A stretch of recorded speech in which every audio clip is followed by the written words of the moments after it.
আসসালামু আলাইকুম, ফারহানা জামান টিউলিপ স্বাগত জানাচ্ছি এনটিভির মধ্যরাতের খবরে। ক্রাউড সিমেন্ট শিরোনাম দেখছিলেন, নিয়ে যাচ্ছি এবার পুরো খবরে। এখন জন্ম সনদ দিয়ে খোলো বিকাশ স্টুডেন্ট অ্যাকাউন্ট, নিজের বিকাশ নিজে কর। আন্দোলনকারী শিক্ষার্থীরা ইতিহাস জানে না বলেই নিজেদের রাজাকার বলতে দ্বিধা করছে না। বিষয়টা খুবই লজ্জাজনক বলে জানিয়েছেন প্রধানমন্ত্রী শেখ হাসিনা। সোমবার সকালে তেজগাঁওয়ে প্রধানমন্ত্রীর কার্যালয়ে বার্ষিক কর্ম সম্পাদন চুক্তি ও শুদ্ধাচার পুরস্কার প্রদান অনুষ্ঠানে তিনি একথা বলেন। দুর্নীতির বিরুদ্ধে সরকারের নীতি জিরো টলারেন্স উল্লেখ করে প্রধানমন্ত্রী আরও বলেন, দুর্নীতি করে কয়েকজন বদনাম হয় সবার, এটা হতে দেয়া যাবে না। রিপোর্ট করছেন ফাহাদ মোহাম্মদ।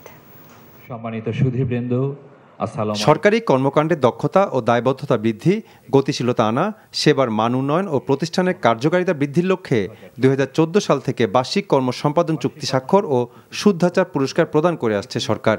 তেজগাঁওয়ে প্রধানমন্ত্রীর কার্যালয়ে মন্ত্রণালয় ও বিভাগসমূহের 2024-25 অর্থবছরের বার্ষিক কর্ম সম্পাদন চুক্তি ও শুদ্ধাচার পুরস্কার প্রদান অনুষ্ঠানে প্রধান অতিথি হিসেবে যোগ দেন প্রধানমন্ত্রী শেখ হাসিনা।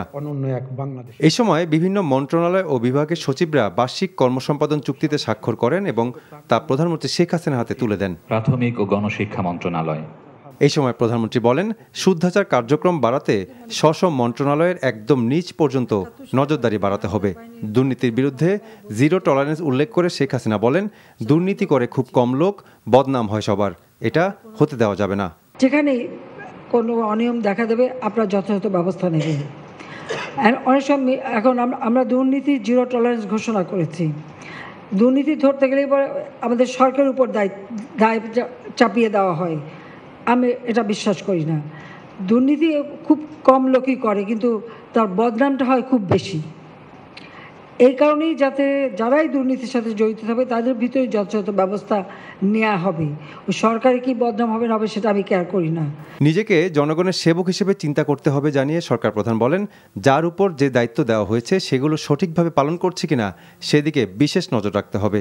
আমি প্রধানমন্ত্রী না, আমি জাতির জনকের কন্যা, আমি দেশের সেবক, বাংলাদেশের মানুষের সেবক। এই সেবক হিসেবেই আমি নিজেকে চিনি, জানি এবং কাজ করি। স্ব মন্ত্রণালয়ের একেবারে নিচের দিক পর্যন্ত আপনাদের নজরদারি বাড়াতে হবে। আমাদের উপর দিকটা খুব ভালো আছে, নিচের দিকে কিছু সমস্যা হয়, কাজে সেগুলি যাতে না হয় সবার মাঝে সেই চেতনাটা গড়ে তুলতে হবে। কোটার বিষয়ে আন্দোলনকারী শিক্ষার্থীরা ইতিহাস জানে না বলেই নিজেদের রাজাকার বলতে দ্বিধাবোধ করছে না বলে উল্লেখ করেন শেখ হাসিনা। আমার খুব দুঃখ লাগে কালকে যখন শুনি রোকেয়া হলে ছাত্রীরাও বলে তারা রাজাকার। তারা কি জানে 71 সালে 25শে মার্চ কী ঘটেছিল? সেখানে 300 মেয়েকে হত্যা করেছিল, 40 জন মেয়েকে রেপ করেছিল এবং এদের ধরে নিয়ে পাকিস্তানি ক্যাম্পে নিয়ে গিয়েছিল। এইসব অত্যাচার রাস্তায় রাস্তায় লাশ পড়ে থাকে, এরা দেখেনি, তাই নিজেদের রাজাকার বলতে তাদের লজ্জা হয় না। এবারের বন্যা দীর্ঘস্থায়ী হবার আশঙ্কার কথা জানিয়ে সংশ্লিষ্টদের আগে থেকে পরিকল্পনা গ্রহণের আহ্বান জানান প্রধানমন্ত্রী। Fahad Mohammad, NTV news, Dhaka. Quota সংস্কার আন্দোলন সরকার বিরোধী আন্দোলন উল্লেখ করে আওয়ামী লীগ সাধারণ সম্পাদক ওবায়দুল কাদের বলেছেন, মধ্যরাতে বিশ্ববিদ্যালয়ের শিক্ষার্থীদের দেয়া স্বাধীনতা বিরোধী স্লোগান সেটাই প্রমাণ করে। এই আন্দোলনের নেপথ্যে বিএনপি জামাত রয়েছে বলেও অভিযোগ করেন তিনি। আন্দোলনের নামে জনদুর্ভোগ সৃষ্টি করলে সরকার তা মেনে নেবে না বলেও হুঁশিয়ারি দিয়েছেন ক্ষমতাসীন দলটির সাধারণ সম্পাদক। নাজিবুর রহমানের রিপোর্ট। রাজধানীর ধানমন্ডিতে আওয়ামী লীগ সভাপতির রাজনৈতিক কার্যালয়ে সোমবার দলের সিনিয়র নেতাদের সাথে গুরুত্বপূর্ণ বৈঠক শেষে গণমাধ্যমের মুখোমুখি হন দলের সাধারণ সম্পাদক ওবায়দুল কাদের। এই সময় কোটা সংস্কার আন্দোলনকারীদের কড়া সমালোচনা করেন তিনি। মধ্যরাতে ঢাকা বিশ্ববিদ্যালয় এলাকায় মুক্তিযুদ্ধ বিরোধী স্লোগান বাংলাদেশের অস্তিত্বে আঘাত করেছে বলেও মন্তব্য করেন ওবায়দুল কাদের। তিনি বলেন, বিরোধী দলগুলোর সহায়তা নিয়ে সরকার বিরোধী আন্দোলন করছে শিক্ষার্থীরা। কোটা আন্দোলন নিয়ে প্রধানমন্ত্রীর বক্তব্য যথার্থ বলেও মন্তব্য করেন ওবায়দুল কাদের। এতদিন আমরা যে আশঙ্কা ব্যক্ত করেছি কোটা সংস্কার আন্দোলনের নামে তারা আসলে সরকার বিরোধী আন্দোলনই করতে যাচ্ছে। আমরা মনে করি ছাত্রদের কোটা সংস্কারের আন্দোলনকে চিহ্নিত রাজনৈতিক অপশক্তি সরকার বিরোধী আন্দোলনে পরিণত করতে চায়। আন্দোলনকারীদের কর্মকাণ্ড চরম ধৃষ্টতা উল্লেখ করে আওয়ামী লীগ সাধারণ সম্পাদক বলেন, উচ্চ আদালতে বিচারাধীন বিষয়ে কোনো সিদ্ধান্ত দেবে না সরকার। দেশের সর্বোচ্চ আদালতের সিদ্ধান্ত ব্যতিরেকে অন্য কোনো উপায় কিংবা বল প্রয়োগের মাধ্যমে এ বিষয়ে কোনো সিদ্ধান্ত গ্রহণের সুযোগ নেই। আন্দোলনের নামে জনজীবনে কোনো প্রকার দুর্বল আমরা মেনে নেব না। মুক্তিযুদ্ধের বিরোধী শক্তিদের দমন করতে সহযোগী সংগঠনের নেতাকর্মীরা প্রস্তুত রয়েছে বলেও জানান ওবায়দুল কাদের। Najibur Rahman, NTV news, Dhaka. এদেশে অধিকার চাইতে গেলে রাজাকারের তকমা দেয়া হয় মন্তব্য করে বিএনপির স্থায়ী কমিটির সদস্য আমির খসরু মাহমুদ চৌধুরী বলেছেন, অনির্বাচিত সরকারের পক্ষে মেধাভিত্তিক দেশ গড়া সম্ভব নয়, তাই দরকার জাতীয় ঐক্য। অন্যদিকে দলের সিনিয়র যুগ্ম মহাসচিব রিজভী আহমেদ বলেন, শিক্ষার্থীদের অধিকার আদায়ের লড়াইয়ে হামলা করা হয়েছে। সোমবার পৃথক অনুষ্ঠানে তারা এসব কথা বলেন। হাসান মাহমুদের রিপোর্ট। বিএনপির সাথে সমমনা দলগুলোর নেতাদের ধারাবাহিক বৈঠকের অংশ হিসেবে বিএনপি চেয়ারপারসনের গুলশান কার্যালয়ে সোমবার বৈঠক করে বাংলাদেশ সাধারণ ছাত্র অধিকার সংরক্ষণ পরিষদের নেতারা। বিএনপির সাথে বৈঠকে গণতন্ত্র পুনরুদ্ধার ও দেশ রক্ষার আন্দোলনকে এগিয়ে নিতে যুগপৎভাবে সম্মত হয়েছে উভয় পক্ষ।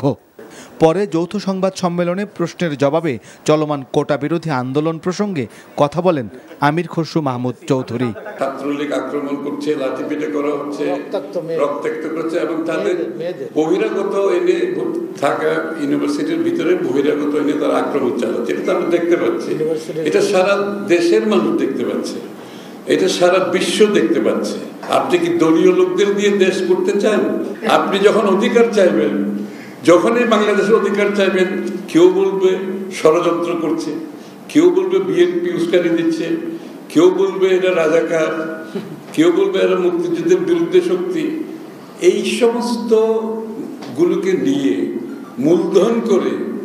এগুলোকে মূলধন করে অনেক দিন জাতিকে তাদের সমস্ত অধিকার থেকে বঞ্চিত করা হয়েছে।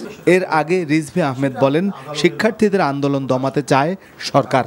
আইন আদালত সব তো আপনার হাতের মুঠোয়। এখন আপনি সন্ত্রাসী লেগে দিচ্ছেন, আপনি এখন আইন শৃঙ্খলা বাহিনীকে দিয়ে ধমক দিচ্ছেন, পুলিশ কমিশনার হুঁশিয়ারি উচ্চারণ করেছে।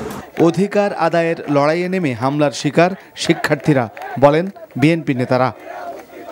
Hasan Mahmud, NTV news, Dhaka. এদিকে কোটা সংস্কারের আন্দোলনের নামে দেশে অস্থিতিশীলতা তৈরি এবং শিক্ষার্থী ও নেতাকর্মীদের উপর হামলার অভিযোগ করে এর প্রতিবাদে রাতেই ঢাকা বিশ্ববিদ্যালয় এলাকায় কর্মসূচি পালন করছে ছাত্রলীগ। মঙ্গলবারও বিক্ষোভ সমাবেশ ডেকেছে ছাত্রলীগ। সাদ্দাম ছাত্রলীগের নেতাকর্মীদের উপর নেককারজনক হামলা চালানো হয়েছে। ৫ শতাধিক নেতাকর্মী আহত হয়েছে। ঢাকা বিশ্ববিদ্যালয়ে ১০০-র বেশি ছাত্রলীগের নেতাকর্মীর রুমে কক্ষ ভাঙচুর করা হয়েছে, আসবাবপত্র ভাঙচুর করা হয়েছে। এই বাস্তবতাগুলোর প্রেক্ষিতে বাংলাদেশ ছাত্রলীগ এখানে প্রতিবাদী অবস্থান কর্মসূচি পালন করছে। বাংলাদেশ ছাত্রলীগ আগামীকালকে ১:৩০টার দিকে সন্ত্রাস বিরোধী রাজু ভাস্কর্যে প্রতিবাদী অবস্থান কর্মসূচি পালন করবে। সাধারণ শিক্ষার্থীদের ওপর ছাত্রলীগ সন্ত্রাসীরা হামলা করেছে অভিযোগ এনে এর নিন্দা ও প্রতিবাদ জানিয়েছে ছাত্রদল। সোমবার গণমাধ্যমে পাঠানো ছাত্রদলের এক প্রেস বিজ্ঞপ্তিতে বলা হয়, কোটা সংস্কারের গণতান্ত্রিক দাবিতে আন্দোলনরত বৈষম্য বিরোধী ছাত্র সমাজকে রাজাকার এবং রাজাকারের সন্তান ও নাতি বলে কটাক্ষ করার প্রতিবাদে শিক্ষার্থীদের ওপর নৃশংস হামলা করা হয়েছে। ক্ষমতাসীনদের হাইকমান্ডের নির্দেশে শিক্ষার্থীদের ওপর এই হামলা চালানো হয়েছে বলে অভিযোগ ছাত্রদলের। আহতদের সুচিকিৎসার দাবি জানিয়ে শিক্ষার্থীদের পাশে থাকার কথা জানিয়েছে ছাত্রদল। এভারকেয়ার হাসপাতালে চিকিৎসাধীন বিএনপি চেয়ারপারসন বেগম খালেদা জিয়ার শারীরিক অবস্থার খুব বেশি উন্নতি হয়নি। তার ব্যক্তিগত চিকিৎসক অধ্যাপক AZM জাহিদ হোসেন জানিয়েছেন, মেডিকেল বোর্ডের তত্ত্বাবধানে নিবিড় পর্যবেক্ষণে রাখা হয়েছে বেগম জিয়াকে। সোমবার সন্ধ্যার পর কেবিন থেকে CCUতে স্থানান্তর করা হয়েছে বেগম জিয়াকে। হৃদরোগ বিশেষজ্ঞ অধ্যাপক শাহাবুদ্দিন তালুকদারের নেতৃত্বে মেডিকেল বোর্ডে দেশের বাইরের কয়েকজন বিশেষজ্ঞও রয়েছেন। গত 23শে জুন খালেদা জিয়ার হৃৎপিণ্ডে পেসমেকার বসানো হয়। 2 জুলাই বাসায় ফিরলেও 1 সপ্তাহের মাথায় ফের তাকে হাসপাতালে ভর্তি করা হয়। দীর্ঘদিন ধরে হৃদরোগ, ফুসফুস, লিভার, কিডনি, আর্থ্রাইটিস, ডায়াবেটিস সহ বিভিন্ন জটিলতায় ভুগছেন বেগম খালেদা জিয়া। গ্যাস সরবরাহ স্বাভাবিক হতে আরও 1 সপ্তাহ সময় লাগবে বলে জানিয়েছেন বিদ্যুৎ ও জ্বালানি প্রতিমন্ত্রী নসরুল হামিদ। সোমবার রাজধানীর একটি হোটেলে কোল পাওয়ার কোম্পানি ও ইন্দোনেশিয়ার প্রতিষ্ঠান পাটামিনার সাথে 500 মেগাওয়াট সৌর বিদ্যুৎ কেন্দ্র স্থাপনের সমঝোতা চুক্তি হয়। অনুষ্ঠান শেষে বিদ্যুৎ ও জ্বালানি প্রতিমন্ত্রী জানান, ঘূর্ণিঝড় রিমেলের আঘাতে সামিটের ভাসমান টার্মিনাল ক্ষতিগ্রস্ত হয়। পরে তা সংস্কারের জন্য সিঙ্গাপুরে পাঠানো হয়েছে। আমাদের পাওয়ার ডিভিশন একটা অ্যাম্বিশাস প্ল্যান নিয়েছে। আগামী কয়েক বছরের মধ্যে তারা 2000 মেগাওয়াট আমাদের সিস্টেমে দেখতে চায় সোলার প্রজেক্ট। পরবর্তীতে আমরা ধীরে ধীরে 2030 নাগাদ প্রায় 12,000 মেগাওয়াট সোলার প্রজেক্ট করার জন্য আমরা প্রস্তুতি নিচ্ছি। 500 মেগাওয়াট সোলার করার মধ্যে প্রায় $500 বিলিয়ন একটা বিনিয়োগ এখানে আসবে। আমাদের একটা এফএসআরইউ ক্ষতিগ্রস্ত হয়েছে গত ঝড়ে, এবং আরেকটি ক্ষতিগ্রস্ত হয়েছে আমাদের পাইপলাইন। তো আমরা আশাবাদী যে আগামী একটা সপ্তাহের মধ্যে বা 10 দিনের মধ্যে আমরা নিরবিচ্ছিন্ন গ্যাসের দিকে আমরা যেতে পারবো। এখন জন্ম সনদ দিয়ে খোলো বিকাশ স্টুডেন্ট অ্যাকাউন্ট। নিজের বিকাশ নিজে কর। আনুষ্ঠানিকভাবে যাত্রা শুরু করল চায়না এয়ারের ঢাকা থেকে চীনের বেইজিংয়ে সরাসরি ফ্লাইট। সোমবার সন্ধ্যায় রাজধানীর একটি হোটেলে জমকালো আয়োজনে নতুন যাত্রার উদ্বোধন করা হয়। অনুষ্ঠানে বেসামরিক বিমান পরিবহন ও পর্যটন মন্ত্রী মোহাম্মদ ফারুক খান বলেন, এই রুটে সরাসরি ফ্লাইট দুই দেশের মধ্যে বাণিজ্য সম্প্রসারণে নতুন মাত্রা যোগ করবে। গেল বুধবার শাহজালাল আন্তর্জাতিক বিমানবন্দরে এয়ার চায়নার ঢাকা বেইজিং ঢাকা রুটে সরাসরি ফ্লাইট চালু হয়। এই ফ্লাইট চালুর ফলে দেশের জনগণ, ব্যবসায়ী এবং শিক্ষার্থীরা সরাসরি বেইজিংয়ে যাতায়াত করতে পারবেন। পর্যটন সহ অন্যান্য ব্যবসার ক্ষেত্রেও এর সুফল পাওয়া যাবে। বিএনপি চেয়ারপারসন বেগম খালেদা জিয়ার সুস্থতা কামনায় দোয়া মাহফিল আয়োজন করে বিএনপি ও তার সহযোগী সংগঠন মালয়েশিয়া পুলাও পেনাং শাখা। মালয়েশিয়া থেকে NTV staff correspondent Kaisar Hamid Hannan জানান, রাজধানীর কুয়ালালামপুর থেকে 400 কিলোমিটার দূরে পেনাং রাজ্যের সরকারি মিলনায়তন মজলিস দেওয়ান বান্ডারা রায়ার কার্যালয়ে এই দোয়া ও আলোচনা সভা অনুষ্ঠিত হয়। দোয়া ও আলোচনা সভায় সভাপতিত্ব করেন পুলাও পিনাং শাখার বিশিষ্ট ব্যবসায়ী মোহাম্মদ বিল্লাল হোসেন। পুলাও পিনাং শাখার মোহাম্মদ হাফিজের অনুষ্ঠান পরিচালনায় প্রধান অতিথি হিসেবে উপস্থিত ছিলেন কুমিল্লা বরুড়া বিএনপি যুবদলের মোহাম্মদ শাহাদাত হোসেন সাগর। এছাড়াও অনুষ্ঠানে অন্যান্যের মধ্যে বিশেষ অতিথি ছিলেন পুলাও পিনাংয়ের ব্যবসায়ী মোহাম্মদ জহির মিয়া, মোহাম্মদ ফরিদ হোসেন, মোহাম্মদ মারুফ মিয়া, মোহাম্মদ সুমন মিয়া, জনি মিয়া, রাশেদ মোহাম্মদ জাবেদ, সোহাগ, মোহাম্মদ মহিউদ্দিন প্রমুখ। আলোচনা সভায় পুলাও পেনাং বিএনপি নেতারা অসুস্থ বেগম খালেদা জিয়ার দ্রুত মুক্তি দিয়ে বিদেশে উন্নত চিকিৎসার সুযোগের দাবি জানান। এ সময় বেগম খালেদা জিয়ার সুস্থতা এবং শহীদ রাষ্ট্রপতি জিয়াউর রহমান ও তার ছেলে আরাফাত রহমান কোকর আত্মার মাগফিরাত কামনায় দোয়া মোনাজাত করেন মোহাম্মদ মইনুল ইসলাম। ব্রাহ্মণবাড়িয়া জেলা কসবা উপজেলা 9 নম্বর কাইমপুর ইউনিয়নের ওমরপুর গ্রামের বাহরাইন প্রবাসী জাহাঙ্গীরের পরিবারের নিরাপত্তা চেয়ে সংবাদ সম্মেলন করেছে বাংলাদেশ কমিউনিটি বাহরাইনের নেতৃবৃন্দ। এনটিভি বাহরাইন প্রতিনিধি সৈয়দ মামুন হোসেন জানান, বাহরাইনের রাজধানী মানামায় স্থানীয় একটি হোটেলে এই সংবাদ সম্মেলনের মূল বক্তব্য পাঠ করেন ভুক্তভোগী জাহাঙ্গীর হোসেন। এ সময় তিনি বলেন, মাননীয় প্রধানমন্ত্রী, স্বরাষ্ট্রমন্ত্রী, তার এলাকায় আইনমন্ত্রী এবং এলাকার গণ্যমান্য ব্যক্তিবর্গ ও সকল প্রবাসীর কাছে তিনি ন্যায় বিচার প্রত্যাশা করেন। সংবাদ সম্মেলনে উপস্থিত ছিলেন বাহরাইন আওয়ামী লীগের সভাপতি আলাউদ্দিন নূর, লিটন ভুইয়া, হাফিজুল্লাহ পাটোয়ারি, ইসরাফিল সরকার। উল্লেখ্য, সংবাদ সম্মেলনে অভিযোগ করা হয়, বাহরাইন প্রবাসীর ওমরপুর গ্রামের জাহাঙ্গীর গত বছর নভেম্বরে ছুটি শেষে বাড়ি থেকে আসার পথে কামালপুর গ্রামের পারভিন আক্তার, আলাল সরকার সোহেল, ওমরপুর গ্রামের নুরুল ইসলাম, কালতার বিলাল তার ভয়ভীতি দেখায়। এ ব্যাপারে বাহরাইন বাংলাদেশ দূতাবাসে লিখিত অভিযোগ করা হয়েছে। সৌদি আরবের মক্কার ব্যবসায়ী ও প্রবাসী উদ্যোক্তা মোহাম্মদ আয়ুব আলীর উদ্যোগে প্রীতি ফুটবল টুর্নামেন্ট ও বার্ষিক প্রবাসী মিলন মেলার আয়োজন করা হয়।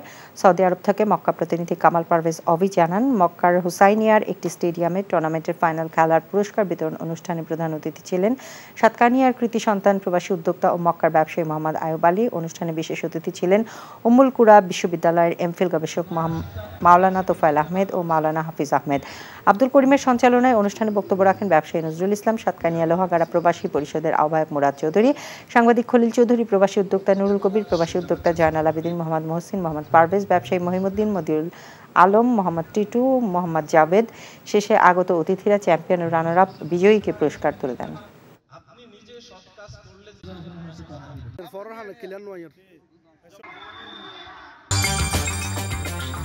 এই ছিল মধ্যরাতের খবরে। এই খবরের ভিডিও সহ আপডেট জানতে ভিজিট করুন NTV অনলাইন www.ntvbd.com।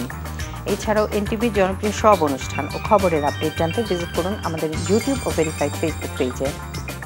সকাল 7:30 সকালের খবর দেখার আমন্ত্রণ রইল। ধন্যবাদ সবাইকে। শুভরাত্রি।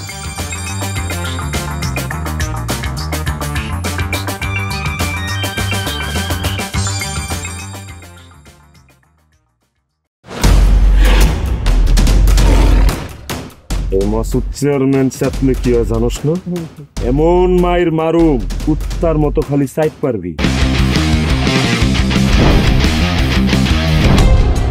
তুই যদি আমার বউ আস, তুই হবি রাজরানী আর আমার বউ টুনি বিবি তোর বান্দি। আমার সংসারটা কেন ভাঙতে সময় না? নিজের জামাই আটকা রাখতে পারেন না? কেমন বউ আপনি? কেলেঙ্কারির আর কি বাকি আছে? বদনাম তো শৈলেই লাগছে। আপনার প্রথম বউ কি আত্মহত্যা করছিল নাকি আপনি মারছেন?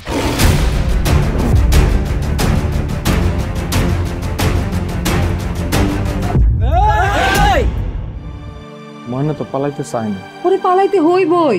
ময়না রে, তুই আমারে মাফ করে দিস। আমারে খাওয়ানোর মধ্যে বিষ মাখায় মেরা ফলাইতে চাচ্ছে। মাইরা একেবারে আম গাছের লগে ঝুলাই দিবেন যেমনি আপনার বড় বড় মাইরা ঝুলাইছিলেন।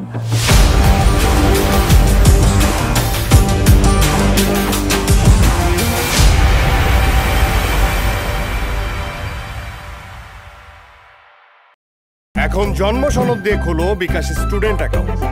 নিজের বিকাশ নিজে কর।